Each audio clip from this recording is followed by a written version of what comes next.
My name is Pankaj Jangi. आप मुझे देख रहे हैं इस डायमंड कैम क्लासेस के इस यूट्यूब चैनल पर।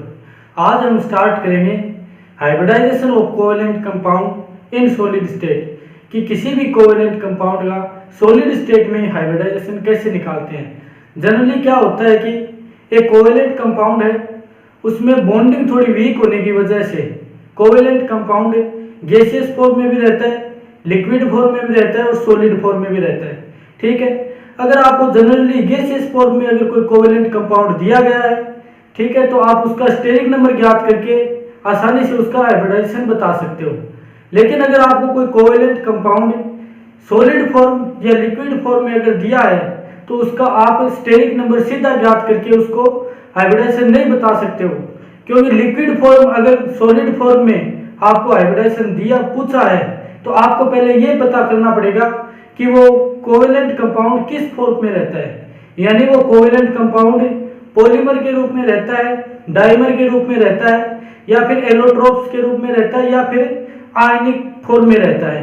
ठीक है, तो कोवेलेंट कंपाउंड अलग अलग फॉर्म में रह सकते हैं। ठीक है, तो आपको अलग अलग फॉर्म के आधार पर कोवेलेंट कंपाउंड को डिवाइड किया गया है कि कोवेलेंट कंपाउंड किस तरीके से अलग अलग फॉर्म में रह सकता है, उसकी क्या क्या स्टेट हो सकती है। ठीक है, तो स्टार्ट करते हैं hybridization of covalent compound in solid state. Hybridization of a covalent compound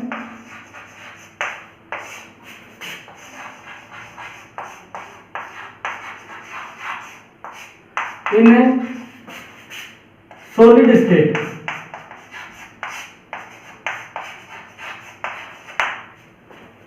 कोई भी कोवेलेंट कंपाउंड हो वो सॉलिड स्टेट में दो फॉर्म में रह सकता है। टू फॉर्म में आप इसको मान सकते हो कि दो फॉर्म में रह सकता है। ठीक है, फर्स्ट फॉर्म है कि या तो वो 3D नेटवर्क टाइप स्ट्रक्चर बनाए, 3D नेटवर्क टाइप स्ट्रक्चर बनाए। ठीक है, जैसे क्या होता है, कार्बन कार्बन से मिलकर क्या बनता है, एक डायमंड बनता है। ठीक है, जिसे आप क्या बोलते हो, एलोट्रोप्स। ठीक है, और उनकी स्टडी की जाती है ग्रुप थ्योरी में। या फिर कोई भी कोवेलेंट कंपाउंड आयनिक फॉर्म में रह सकता है। आयनिक फॉर्म में अगर कोवेलेंट कंपाउंड आयनिक फॉर्म में रहता है तो आयनिक फॉर्म में आपको भी पता है कि उसका एक कैटायनिक पार्ट भी होगा या फिर उसका एक एनायनिक पार्ट भी होगा। यानी अगर कोई भी कोवेलेंट कंपाउंड आयनिक फॉर्म में प्रेजेंट रहता है तो उसका कैटायनिक पार्ट भी होता है और एनायनिक पार्ट भी होता है। आपको यही पता करना है कि इस कोवेलेंट कंपाउंड का कैटायनिक पार्ट क्या है, एनायनिक पार्ट क्या है। ये पता करने के बाद आप उसका स्टेरिक नंबर ज्ञात करके उसका हाइब्रिडाइजेशन बता सकते हो। ठीक है, तो एक एग्जांपल के द्वारा समझते हैं कि किसी भी मॉलिक्यूल का सॉलिड स्टेट में उसका कैटायनिक पार्ट और एनायनिक पार्ट का कैसे पता किया जाता है। ठीक है, स्टार्ट करते हैं ये एग्जांपल।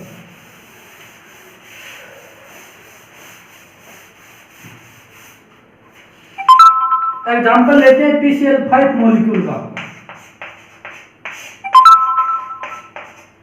ठीक है, PCl5 मॉलिक्यूल का अगर आप आयनिक डिसोसिएशन करने जाते हो, आयनिक डिसोसिएशन। ठीक है, तो पहले तो ये बता देता हूं कि PCl5 की जो स्ट्रक्चर है वो क्या होती है। फास्फोरस है, 3 क्लोरीन एटम इक्वेटोरियल पोजीशन पर और 2 क्लोरीन एटम एक्सियल पोजीशन पर जुड़े हुए रहते हैं और इसकी शेप होती है TBP। ठीक है, यानी ट्राइगोनल बाई पिरामिडल। अगर आप इसका आयनिक डिसोसिएशन करते हो, ठीक है, तो क्लोरीन इन दोनों इलेक्ट्रॉन को यहां से लेकर निकल जाएगा। ठीक है, और यहां पर बन जाएगा PCl4 positive plus Cl minus. यहां पर PCl4 पॉजिटिव आ गया, ये सॉलिड स्टेट में इसका कैटायनिक पार्ट है। ठीक है। और इसकी जो शेप होगी वो स्टेरिक नंबर आएगा इसका 4 और हाइब्रिडाइजेशन होगा इसका sp3। ठीक है, sp3 की जो शेप होती है वो होती है टेट्राहेड्रल। ये रिएक्शन फॉरवर्ड डायरेक्शन में क्यों जाती है, इसके भी रीजन है कि जरूरी थोड़ी है ये रिएक्शन आगे जाए, इसके भी कुछ ना कुछ रीजन है। इसका रीजन है दो। फर्स्ट रीजन तो ये है कि जो टेट्राहेड्रल शेप होती है किसी भी कंपाउंड की वो ट्राइगोनल बाई पिरामिडल शेप से क्या होती है, मोर स्टेबल होती है। ठीक है, फर्स्ट रीजन तो है इसका ये। सेकंड रीजन इसका है ये है कि जो ट्राइगोनल बाई पिरामिडल स्ट्रक्चर में जो दो बॉन्ड है ना एक्सियल पोजीशन वाले, उनमें क्या होते हैं, पीडी कैरेक्टर होते हैं। और यहाँ पर जो बॉन्ड है ना PCl4 पॉजिटिव में सारे के सारे क्या है, बॉन्ड इक्वल बॉन्ड है। ठीक है, इक्वल बॉन्ड होने की वजह से इसका हाइब्रिडाइजेशन क्या है, sp3, और सारे बॉन्ड में इक्वल अमाउंट में क्या है, s कैरेक्टर है। तो यहाँ पर 3 बॉन्ड में s कैरेक्टर, यहाँ पर चारों बॉन्ड में s कैरेक्टर है। s कैरेक्टर क्या होता है, यहाँ पर इंक्रीज होता है, और s कैरेक्टर इंक्रीज होने की वजह से इसकी बॉन्ड स्ट्रेंथ क्या होती है, बढ़ती है, जिससे ये रिएक्शन क्या होती है, फॉरवर्ड डायरेक्शन में जाती है, और PCl4 पॉजिटिव के रूप में इसका कैटायनिक पार्ट एग्जिस्ट करता है। ठीक है, अब देखते हैं इसका एनायनिक पार्ट। ये Cl- है, इसका एनायनिक पार्ट है। Cl- एनायनिक पार्ट है, ये कॉम्प्लेक्स का फॉर्मेशन कर भी सकता है और नहीं भी कर सकता है। यानी Cl- जो आयनिक स्ट्रक्चर है PCl5 की, उसमें उपस्थित सेकंड PCl5 मॉलिक्यूल से जुड़ भी सकता है और नहीं भी जुड़ सकता है। इसके रीजन है कि जुड़ने का क्या रीजन है और न जुड़ने का क्या रीजन है। इसको हम इस आधार पर बता सकते हैं कि Cl- का जो साइज है वो डिसाइड करेगा, Cl- का साइज डिसाइड करेगा कि ये सेकंड PCl5 मॉलिक्यूल के साथ कनेक्ट होगा या फिर PCl5 पे ट्राइगोनल बाई पिरामिडल में रहता है, इसका आयनिक डिसोसिएशन करते हैं तो PCl4 पॉजिटिव में बनता है कैटायनिक पार्ट इसका। यहाँ पर क्या होगा कि इसमें ट्राइगोनल बाई पिरामिडल जो शेप होती है इसमें s कैरेक्टर क्या होते हैं, एक्सियल बॉन्ड में कम होते हैं, और यहाँ पर सभी बॉन्ड इक्वल होते हैं, और इसमें s कैरेक्टर बढ़ने की वजह से इसका बॉन्ड स्ट्रेंथ बढ़ जाती है। इसलिए ये टेट्राहेड्रल ट्राइगोनल बाई पिरामिडल से क्या होती है, मोर स्टेबल होती है।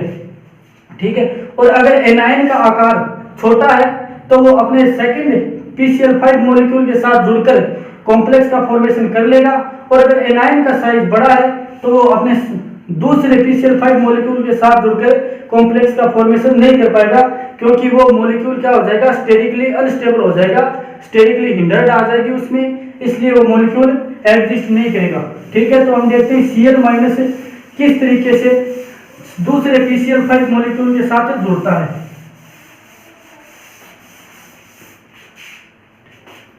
यहां पर हमने देखा था कि PCl5 है, इसका आयनिक डिसोसिएशन किया था, PCl4 पॉजिटिव प्लस Cl- बना था।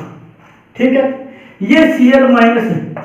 Cl- का क्या होता है, साइज होता है छोटा, इसलिए सेकंड PCl5 मॉलिक्यूल के साथ मिलकर PCl6- का क्या कर लेता है, फॉर्मेशन कर लेता है, और एक कॉम्प्लेक्स का क्या कर लेता है, फॉर्मेशन कर लेता है।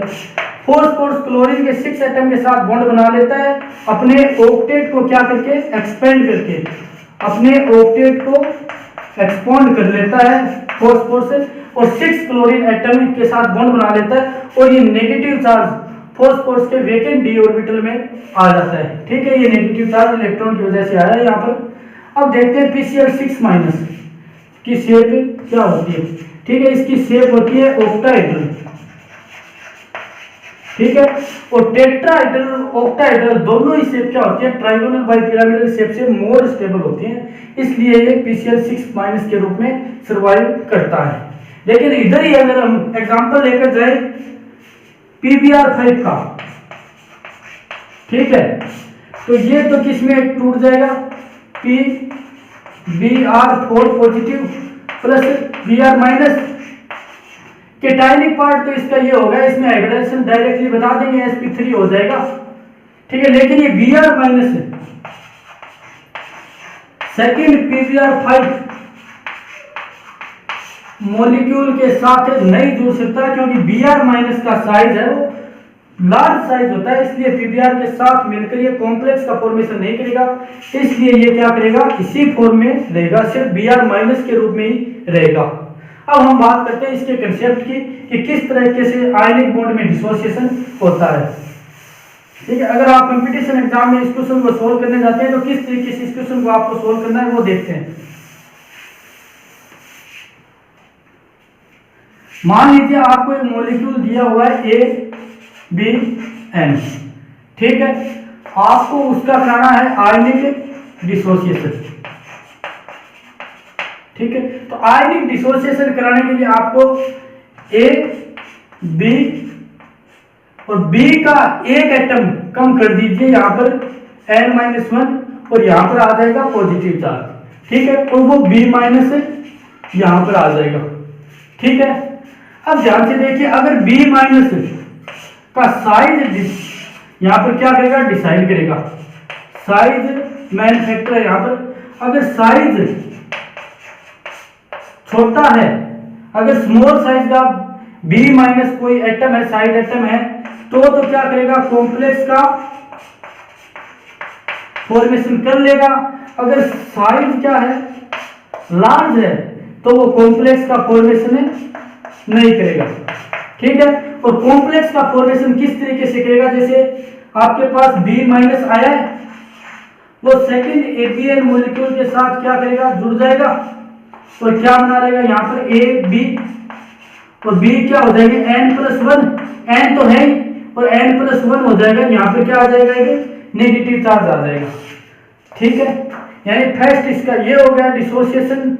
ठीक है, यहाँ से यहाँ गए, फिर अगर इसका साइज छोटा है, ये B minus second ABN molecule के साथ जुड़ जाएगा और AB माइनस N+1 बना लेगा। ठीक है, इसी तरीके से हम अलग अलग केस लेकर इसकी स्ट्रक्चर को और इसमें बॉन्डिंग को समझेंगे।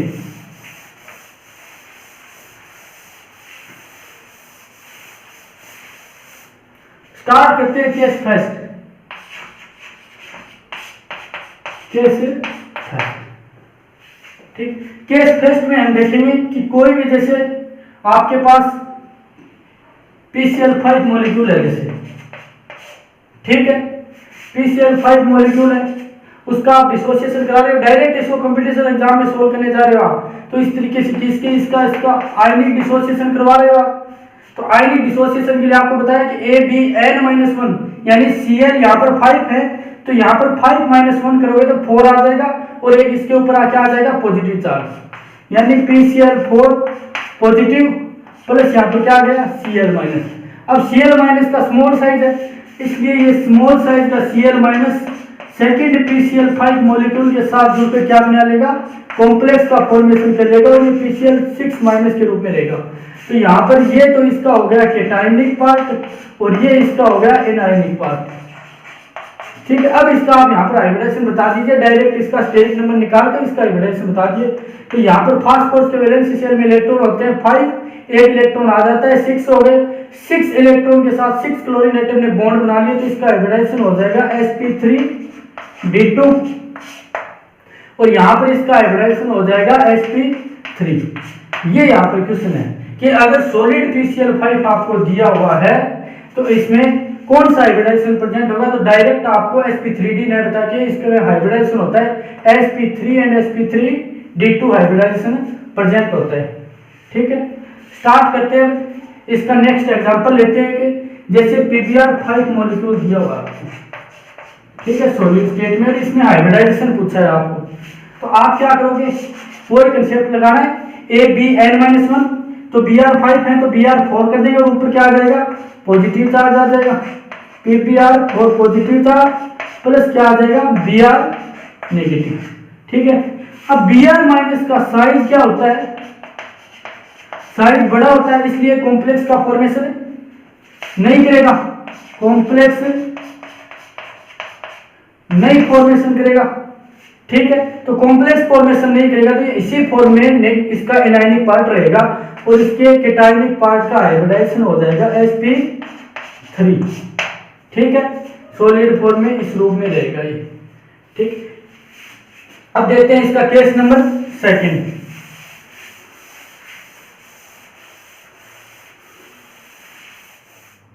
केस नंबर सेकंड है इसका,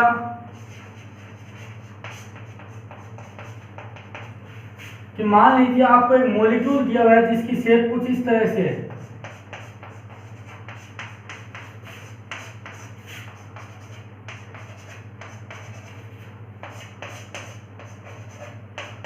यहाँ पर ए है सेंटर एटम, बी है साइड एटम। एक साइड एटम दो सेंटर एटम के बीच अगर प्रेजेंट है, ठीक है, तो सबसे पहले आपको क्या करना है, इसका कैटायनिक और एनायनिक फॉर्म निकालने के लिए कि इसका अनसिमेट्रिकल डिसोसिएशन करवा दीजिए। यानी सबसे फर्स्ट स्टेप है, आपके पास इस तरह की कुछ शेप का मॉलिक्यूल दिया हुआ है तो आप उसका सबसे पहले अनसिमेट्रिकल डिसोसिएशन कीजिए, अनसिमेट्रिकल डिसोसिएशन। ठीक है, तो अनसिमेट्रिकल डिसोसिएशन आप करोगे तो यहाँ पर आपको मिलेगा ए बी और 3, यहाँ पर एक बी कम है तो इसलिए यहाँ पर पॉजिटिव चार्ज आएगा, और यहाँ पर एक बी ज़्यादा है इसलिए यहाँ पर क्या आ जाएगा, नेगेटिव चार्ज, और ये इसका बन जाएगा एनाइन और ये बन जाएगा इसका केटाइन। ठीक है, इस कंसेप्ट पर एक एग्जांपल लेते हैं और इसको समझते हैं। ठीक है, देखते हैं एग्जांपल। जैसे आपको दिया हुआ है N2O5 सॉलिड स्टेट में, ठीक है, तो आपको क्या करना है, सबसे पहले इसकी शेप देखनी है। नाइट्रोजन, एक ऑक्सीजन एटम सेंटर में, दो नाइट्रोजन के बीच में, और कुछ इस तरीके से N2O5 की क्या होती है, शेप होती है। इसकी शेप बिल्कुल वैसी शेप है जिसका हमने एग्जांपल किया था। तो सबसे पहले क्या कर दीजिए, इसका अनसिमेट्रिकल डिसोसिएशन करवा दीजिए। यहाँ पर क्या आ जाएगा, पॉजिटिव चार्ज, और यहाँ पर क्या आएगा, नेगेटिव चार्ज। पॉजिटिव चार्ज आएगा तो ये बनेगा NO2 पॉजिटिव, और ये क्या बनेगा, NO3 नेगेटिव। सॉलिड स्टेट है, और इसका हाइब्रिडाइजेशन हो जाएगा Sp, और इसका हाइब्रिडाइजेशन हो जाएगा Sp2। ठीक है, अब इसका डायरेक्ट स्टेरिक नंबर से आप हाइब्रिडाइजेशन बता सकते हो, क्योंकि आपको कैटायनिक फॉर्म और एनायनिक फॉर्म का पता चल गया, ये इसी फॉर्म में रहेगा। अब चाहिए कौन सी स्टेट में हो। नाइट्रोजन के वैलेंस शेल में इलेक्ट्रॉन 5 होते हैं, एक इलेक्ट्रॉन बाहर चला गया, 4 इलेक्ट्रॉन बचे। एक ऑक्सीजन एटम नाइट्रोजन में 2 इलेक्ट्रॉन के साथ बॉन्ड बनाता है, तो 2 ऑक्सीजन एटम नाइट्रोजन में 4 इलेक्ट्रॉन के साथ बॉन्ड बना लेंगे, और इसकी शेप हो जाएगी N double bond O positive charge. ठीक है, और इसकी शेप हो जाएगी H डबल बॉन्ड O, ठीक है, डबल बॉन्ड O और O नेगेटिव चार्ज, कुछ ऐसे हो जाएगी। ठीक है, और इसका हाइब्रिडाइजेशन हो जाएगा Sp2। नेक्स्ट केस देखते हैं, केस नंबर 3।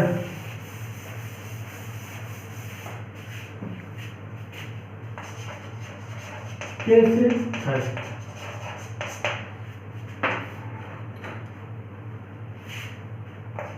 केस थर्ड और केस सेकंड में सिर्फ एक ही डिफरेंस है कि केस थर्ड में साइड जो एटम है बी, वो आपको सेंटर में दिया हुआ नहीं मिलेगा। आपको इस तरीके से कुछ मॉलिक्यूल की शेप मिलेगी, दोनों सेंटर एटम आपस में जुड़े हुए मिलेंगे। ठीक है, साइड एटम साइड में प्रेजेंट होगी। ठीक है, तो आपको सबसे पहले क्या करना होगा कि स्टेप फर्स्ट है इस क्वेश्चन को सोल्व करने की, कि आप एक साइड एटम है उसको सेंटर में ले आइए। ठीक है, एक साइड एटम को आप क्या कीजिए, सेंटर में लाइए, को कहां पर लाइए, सेंटर में। ठीक है, तो सेंटर में लाएंगे तो इसका क्या बन जाएगा, ए बी ए, ये तीनों यहाँ पर प्रेजेंट है, बी बी और बी। तो यहाँ पर एक साइड एटम सेंटर में आ गया, 2 बी से, तो यहाँ पर क्या हो जाएंगे, 2 बी। ठीक है, अब क्या कीजिए, इसका सेकेंड स्टेप में, अब साइड एटम सेंटर में आ गया, अब उसको सेकंड केस की तरह कर लीजिए, अनसिमेट्रिकल इसका डिसोसिएशन कर दीजिए। यहाँ पर आएगा पॉजिटिव चार्ज और यहाँ पर क्या आ जाएगा, नेगेटिव चार्ज, और ये बन जाएगा Ab2 positive plus Ab4 negative charge. ये क्या बन जाएगा, कैटायन बन जाएगा, और ये एनायन बन जाएगा, और इसका स्टेरिक नंबर आप ज्ञात करके हाइब्रिडाइजेशन बता सकते हो। इस पर ही हम एक एग्जांपल करते हैं, एग्जाम्पल के द्वारा इसको समझते हैं कि किस तरीके से इसमें हाइब्रिडाइजेशन निकालते हैं। जैसे आपको एक मॉलिक्यूल दिया हुआ है Cl2O6 सॉलिड, ठीक है, और इसका आपको हाइब्रिडाइजेशन पूछा है सॉलिड स्टेट में क्लोरीन का।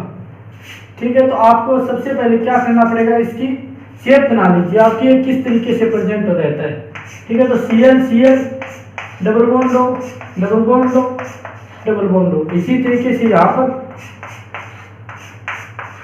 अब यहाँ पर कोई भी साइड एटम सेंटर में प्रेजेंट नहीं है, तो सबसे पहले क्या कीजिए आप साइड एटम को सेंटर में ले आइए। ठीक है, तो यहाँ पर क्या करेंगे Cl double bond O, double bond O, double bond O, यहाँ पर 2 ही ऑक्सीजन बचेंगे। ठीक है, क्योंकि एक ऑक्सीजन साइड का सेंटर में आ गया, ये कुछ इस तरीके से हो जाएगा। अब क्या सेकंड की तरह हो गया, तो क्या कर दीजिए, इसका अनसिमेट्रिकल डिसोसिएशन करवा दीजिए। यहाँ पर आ जाएगा पॉजिटिव चार्ज, यहाँ पर आ जाएगा नेगेटिव चार्ज। यहाँ पर क्या बनेगा ClO2 पॉजिटिव और ये बनेगा ClO4 नेगेटिव। अब इसका हाइब्रिडाइजेशन निकाल लीजिए। इसका हाइब्रिडाइजेशन हो जाएगा, क्लोरीन है 2 ऑक्सीजन एटम के साथ बॉन्ड बना लिए और एक क्या आ जाएगा लोन पेयर, 2 ऑक्सीजन एटम और एक लोन पेयर आ जाएगा और यहाँ पर आ जाएगा पॉजिटिव चार्ज और इसका हाइब्रिडाइजेशन हो जाएगा sp2 और इसका हाइब्रिडाइजेशन हो जाएगा sp3। ठीक है, इस तरीके से आप इसका हाइब्रिडाइजेशन निकालते हो। ये इसका एनायनिक पार्ट हो जाएगा और ये हो जाएगा इसका कैटायनिक पार्ट। ठीक है, अब इसके बाद हम देखते हैं केस 4 लास्ट एंड फाइनल।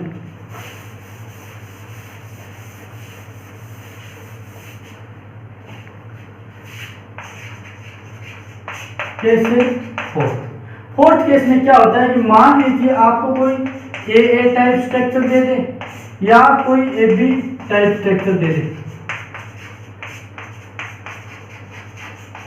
ठीक है, एग्जांपल के द्वारा समझते हैं इसको। जैसे आपको I2 मॉलिक्यूल दे दे या Cl2 दे दे, AA टाइप है, या फिर आपको क्या दे दे ICl मॉलिक्यूल दे दे। ठीक है, तो सबसे पहले आप क्या कीजिए, इसको I2 दिया हुआ है, इसको कैटायनिक और एनायनिक फॉर्म में डिवाइड कर दीजिए। सबसे पहला स्टेप यही है, कैटायनिक एक को कैटायन बना दीजिए और एक को एनायन बना दीजिए। तो इनको बनाना है, सबसे पहले कैटायन बना दिया और ये एक को क्या बना दिया, एनायन बना दिया। अब जो इसकी मेन मॉलिक्यूल है उसके साथ इसको अटैच करवा दीजिए। जैसे I2 है और यहाँ पे क्या है I2 है, यहाँ पर ये क्या बनेगा I प्लस I2 के साथ जुड़कर I3 पॉजिटिव बनाएगा और यहाँ पर ये I माइनस I2 के साथ जुड़कर I3 नेगेटिव बनाएगा। ठीक है, और इसका हाइब्रिडाइजेशन निकाल लीजिए। यहाँ पर आ जाएगा हाइब्रिडेशन sp3 और यहाँ पर आ जाएगा इसका हाइब्रिडेशन sp3d। एक बार निकाल के देख लीजिए कि एक आयोडीन है, 2 आयोडीन के साथ बॉन्ड बना लिए और 3 इस पर क्या आ गए लोन पे। ठीक है, एक आ गया नेगेटिव चार्ज, 2 + 3 की व्यवस्था होगी तो क्या आ जाएगा हाइब्रिडेशन sp3d और इस पर आ जाएगा sp3। लेकिन अगर आपको ICl मॉलिक्यूल दिया है तो इसमें सिर्फ और इसमें एक ही डिफरेंस है कि जो मोर इलेक्ट्रोनेगेटिव एलिमेंट्स है उस पर नेगेटिव चार्ज डालिए, ना कि अपनी मन के हिसाब से। ठीक है, तो ICl मॉलिक्यूल दिया हुआ है आपको, Cl की इलेक्ट्रोनेगेटिविटी आयोडीन की इलेक्ट्रोनेगेटिविटी से ज्यादा होती है, इसलिए इलेक्ट्रॉन डेंसिटी वो अपनी ओर खींचेगा, जिससे I पर क्या आ जाएगा पार्शियल पॉजिटिव चार्ज और इस पर क्या आएगा Cl पर नेगेटिव चार्ज आएगा। अब इसको इसकी मेन स्पीशीज है जो जैसे ICl है उसके साथ ऐड करवा दीजिए। ठीक है, तो इसको ऐड करवाओगे अगर आप तो यहाँ पर बनेगा I2Cl पॉजिटिव और इसको अगर आप ऐड करवाओगे तो यहाँ पर बनेगा ICl2 नेगेटिव चार्ज।